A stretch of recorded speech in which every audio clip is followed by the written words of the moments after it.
You know what great golf looks like? It's not birdies and pars. It's not sexy shots. It's not necessarily 300-yard drives. What it is instead elimination of double bogeys and getting better control over the club face. Now, what makes pro golfers able to do this so well is what I would call the secret sauce. Now, I'm going to reveal what this is. You don't even have to have a good golf swing to take advantage of it. And I think it's going to help you along the way towards playing better golf. Stay tuned.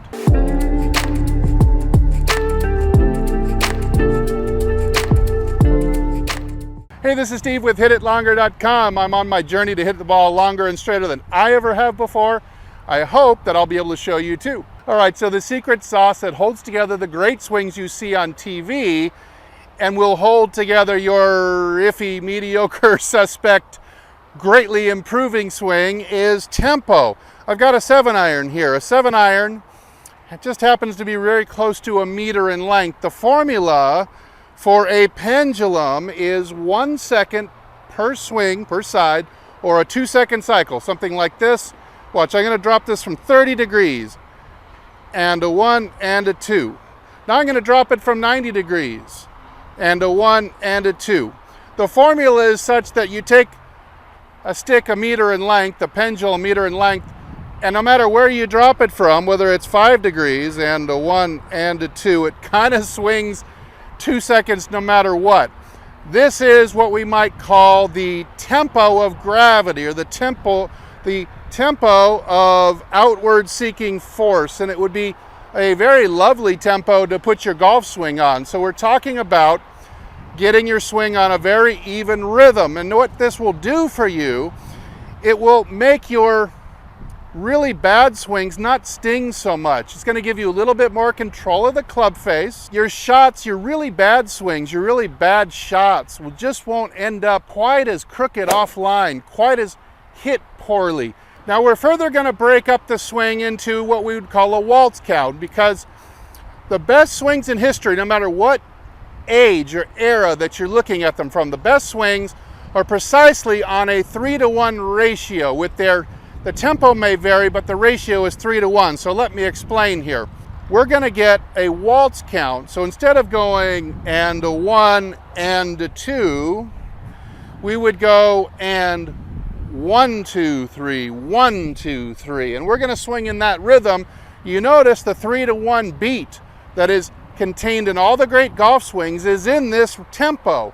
1, 2, 3 to the top, 1 to the ball, and 2, 3 finishes the swing. So you get this 2-second swing, 1 to the back, 1, 2, 3, 1, 2, 3. Beautiful rhythm that will really prevent you from hitting most of your really, really bad shots. So I went to the App Store. I got a free metronome app, and I've got this thing set at 180 beats per minute. So I'm going to play it for you here, and we'll try to find the waltz count in this. So you should be able to hear that. 1, 2, 3, 1, 2, 3, 1, 2, 3, 1, 2, 3. Now this sounds fairly brisk to a lot of you, I'm sure. It sounds like, well, I don't swing that fast. They told me I'm supposed to swing back as slow as I can. Well, this is actually would be like the slowest tempo you would see on TV, like an Ernie Els or maybe a Fred Couples, somebody who looks just lazy and unhurried. In fact, the average guy on tour is at a faster tempo than this, but I would recommend that you at first get at the rhythm of gravity, 1 second swing in each direction. So let's look what this would look like here. I like to do a little forward press to get the movement started smooth.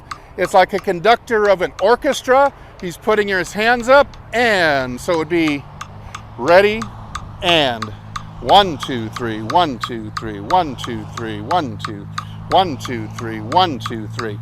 It is fairly brisk for some of you out there that are slower, but you can see it's an even rhythm. It's a 3-to-1 beat, and again, it is the rhythm of a pendulum, which is just making you not rush what gravity is trying to allow to fall and go around the circle anyway. So let's take a look at a shot here. You can hear the rhythm that I'm at here, but I'm going to set the phone down. I can hear it. So I'm going to do my ready and then we'll go right into a 3-to-1 swing.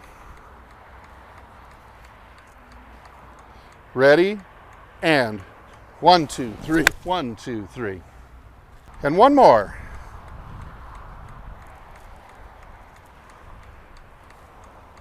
Ready, and 1, 2, 3, 1, 2, 3.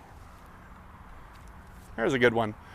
So you can see my tempo is rhythmic. It really is unhurried when you look at it. When I actually do it, it may sound a little brisk to you at first, but it's even. Now, whatever tempo you swing on, and I recommend this one because, again, it's the speed of gravity. It's the speed of the pendulum, and there's power in this pendulum. When you can swing, number one, you start to swing the spine in a pendulum in rhythm. And 1, 2, 3, 1, 2, 3, 1, 2, 3, 1, 2, 3. You start to swing the wrists in pendulum. 3-to-1. Ready, and 1, 2, 3, 1, 2, 3, 1, 2, 3, 1, 2, 3. Everything, all your pendulums. There's a meter-long pendulum, the club. Here's a meter-long pendulum in the spine. Everything is swinging at that rhythm of gravity, and I think once you get used to it, you practice it for a little bit, maybe even just a bucket of balls, you're going to find it holds you together under pressure, keeps you from getting short and quick in a tournament situation. It's also going to prevent you from hitting some of those really god-awful shots, because most of those are when you get really quick and short and you rush the tempo and you get off of that 3-to-1 beat, similar to what Tiger was doing when he was really struggling with his driver. People found that he had jumped off the 3-to-1 train. He was more like on a 2.5-to-1 train. That's not the rhythm of the greatest golf swings in history. All right, so what are the first steps here? Download your free metronome app and set it up to swing at 180 beats per minute. Then, at home, before you ever hit a ball on the range, practice small first. Ready, and 1, 2, 3, 1, 2, 3, 1, 2, 3, 1, 2, 1, 2, 3, 1, 2, 3.